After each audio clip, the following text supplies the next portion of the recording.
Artist chika viral today. Enrique Hill pens sweet birthday greeting for ex-girlfriend Liza Soberano. Paalala lamang po, ang videong ito ay base lamang sa mga nakalap na impormasyon na usap-usapan ngayon sa mga social media platforms.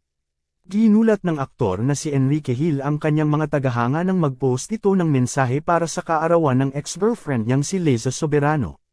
Sa kabila ito ng matagal niyang pananahimik sa social media, matapos lumabas ang balitang matagal na pala silang hiwalay ni Liza. Ngayong Huwebes, January 4, 2024, ay nagdiriwang ng ika-26 na kaarawan si Liza. Sa pamamagitan ng Instagram stories, ipinost ni Enrique ang litrato nilang magkasama at nakapouty lips sila ni Liza kalakip ang pagbatit mensahe niya para sa dalaga. Ayon sa aktor, ano't anuman ang mangyari ay mananatili siyang nasa likod at kasangga ni Liza. Mensahe ni Enrique published as is, "Happy birthday our dear Hopi. I'll always have your back no matter what. Wish I was there to celebrate your special day." White heart emoji. Matagal nang napapabalitang tinapos na ng Lisken ang mahigit 5 taon nilang relasyon, pero walang inaamin sa publiko ang magkabilang panig. Itinanggi pa ni Enrique sa TV Patrol noong April 2023 ang tungkol sa kumakalat na espekulasyon sa kanila ni Liza. We're good, sagot niya nang tanungin tungkol sa estado ng relasyon nila ng aktres.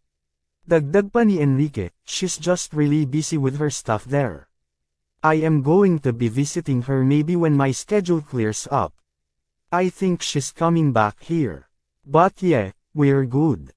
Because Hope Palayaw ni Liza is in the US, she is doing her own thing which I am going to support no matter what. I love her to death." Tila sinakyan din ni Liza ang pahayag ni Enrique dahil sa isang interview noon, hindi rin niya inaming hiwalay na sila. Sinabi ni Liza na magkaayos at nagkikita pa rin sila ni Enrique. Aniya, "Every once in a while. Occasionally, mostly because we're both, like, constantly flying. I've been in the United States for a while and then I came back, and he's been flying. So it's very seldom now. But we do meet, we still do." Hanggang iulat ng Pep.ph Philippine Entertainment Portal, noong December 1, 2023, na sa isang unreleased interview ni Liza ay inamin niyang wala na sila ni Enrique noon pang October 2022. Nakiusap si Liza na huwag ilabas ang panayam sa kanya kaya hindi ito napanood ng publiko. Habang isinusulat ang artikulong ito ay hindi pa rin isinasa publiko ng Lisken ang tunay na estado ng kanilang relasyon. Ano masasabi nyo dito? Magkomento lang po, at para updated sa susunod na balita huwag kalimotang mag-like, share, subscribe and click the notification bell para laging updated sa aking channel. Yeah!